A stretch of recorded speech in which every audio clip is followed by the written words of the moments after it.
Good morning, good afternoon, wherever you may be in the day. Thank you as always for choosing to make chemistry part of your day. It is anyways, but I love the conscious decision to go with it. All right, so today we're going to do essentially naming of binary ionic compounds. So a single cation, a single anion, put them together, how do we name them? Or given a formula, how do we have a name? This is very important because you don't want to call up your friends all over the country and when you're talking about chemistry you have to say things like NaCl. You want to be able to say sodium chloride. And we want the person on the other end to know what you're talking about. So, okay, let me re-emphasize. Ionic. We're doing ionic on this one. Next one's covalent. Different rules. Similar, but different. Ionic. So first thing we got to do is make sure we have a metal and a non-metal. Metal comes first. Chemistry is a happy, positive place. We start with the metal. So we see the metal, we use these rules. Don't see a metal, don't use these rules. Okay. So, again, happy, positive place. Positive thing, then the negative thing. So we're going to name the cation, leave a space, that's what my little funny bracket there is, and then name the anion. Don't have space bars on a marker board. So it's cation, space, anion. Straightforward. Cation is even easier than that. It's the element name. So Na plus becomes sodium ion. Al3 plus becomes aluminum ion. And if you're using it in a compound, you just drop the ion. So Na is sodium, Al is aluminum. We already know those, so that's great. Anion's a little bit trickier. We're basically going to take the last syllable off and replace it with IDE. So IDE means it has a negative charge, and it's a single element, typically speaking. There's a few exceptions. So O2 minus goes from oxygen to oxide. Cl minus goes from chlorine to chloride. And I know sometimes these seem like subtle, even insignificant differences. Chloride is an essential nutrient for life. Chlorine is a component of mustard gas and will kill you. I know it's only one letter, I know it's only one electron. Huge difference, so it does matter. Sodium explodes with water. Sodium ion, all over your body, all over the world. So, again, subtle differences, but they are important. Okay. S2 minus, sulfur becomes sulfide. Nitrogen becomes nitride. Chlorine becomes chloride.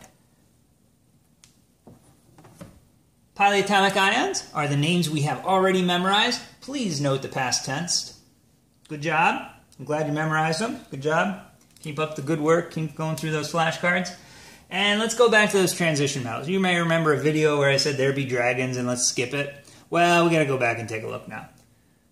I don't expect you to predict the transition metal charges, but I do expect you to interpret transition metal charges. So the problem with the transition metals is they exhibit more than one charge. Iron, for example, is commonly +2, +3. Copper is +1, +2. Chromium is +3, +6. You get the idea. So we have to designate that in our naming. So if it's iron with a 3+ charge, we still write iron, but then in parentheses we put the Roman numeral for the charge. So if it's 3, we put 3. If it's 6, we put 6. If it's 2, we put 2. If it's 5, we put 5. If you don't remember your Roman numerals, there they are. All right, so let's put it all together in practice. So we want to convert from name to formula. So provide the formula for the named compounds. Hopefully this isn't too bad. So first thing we want to do is just turn them all into symbols. So calcium is what? Ca. Nitrate, well, N for nitrogen, 8 means oxygens, and then 8 means the most, and it's at the top, so that's only 3. And then we need to go and grab the charges. So we find calcium, it's in the second family of the periodic table, so I go, okay, that's a 2+ charge. Nitrate I have memorized as -1. And now we can do the combination thing. Just cross these down. And we get CaNO3, 2. But aha, doesn't say 2, right? That's 32. That's a problem. We don't have 32 oxygens. We have 2 nitrates. So we're going to designate that with parentheses. So if we have more than one polyatomic in a molecule, we put parentheses around it and then the subscript outside. So this would be 2 of everything in the parentheses. So this would be calcium nitrate. Same idea for the next one. We need to know that copper is Cu. II, besides being very excited to see somebody, giving you an order, is a 2+ charge. Nitride, just to point out these subtle differences. Again, it's nitrogen, but the IDE means by itself. So it's 3 over on the periodic table, 3 families in, so that gets a -3 charge. And as always, I hope you're taking notes. I hope you have a periodic table in front of you. Don't watch these without a periodic table. And we can cross this down, and we get Cu3 and 2. And because it's single elements, no parentheses. So it would actually be wrong to put parentheses in here, just like it would be wrong to leave parentheses out of this molecule. So there's our correct answer. Same idea, ammonium. That's that one polyatomic cation we need to memorize. Bromide, IDE, that's just the normal one, so that's Br. It's one step into the periodic table, so that's a -1. Equal charges, NH4, Br. Same idea here, magnesium is Mg. I find it in the periodic table, 2 blocks in, so it's +2. Sulfide is a sulfur, so that's going to be S, and then IDE means it's just by itself. It's in the same family as oxygen, 2 blocks in, the other direction. So that's going to be -2. Equal charge, so I can put MgS. Again, if you do the cross down and you get Mg2S2, you need to realize that is not the smallest ratio possible, and simplify that to MgS.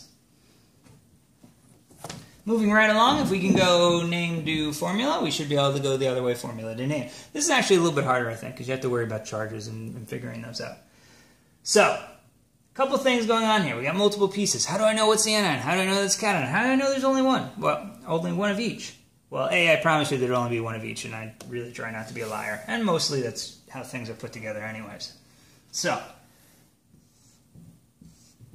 if you look, the first element in all 4 of these compounds is a metal. I want you to think about, it's probably not the best analogy, but just lopping the head off the molecules. That's your cation. Everything else left behind is our anion. And keep it together. If you blow up the molecule, you are wrong. And this is a concept that's going to come up over and over again too, as we do reactions and net ionic equations and things like that. So that's our 2 pieces. So again, we're trying to identify our piece. So I got Na and I got OH.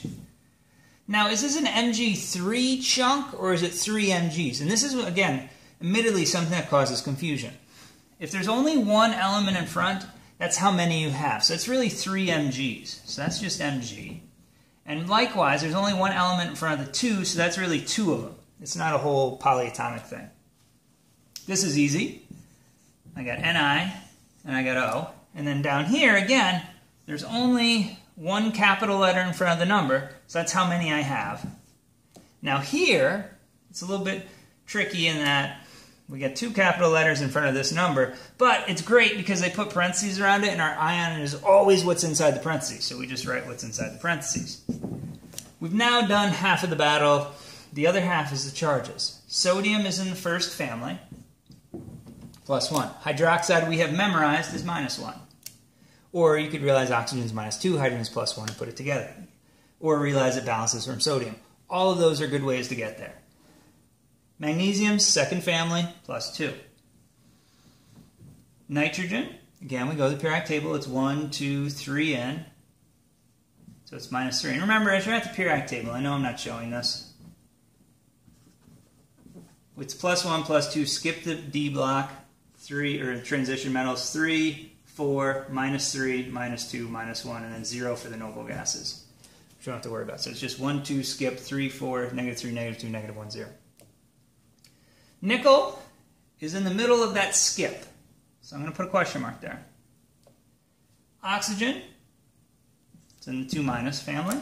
Cobalt, in the skip part. And sulfate, I correctly memorized, is 2-. So, we got a couple pieces of information left to worry about here.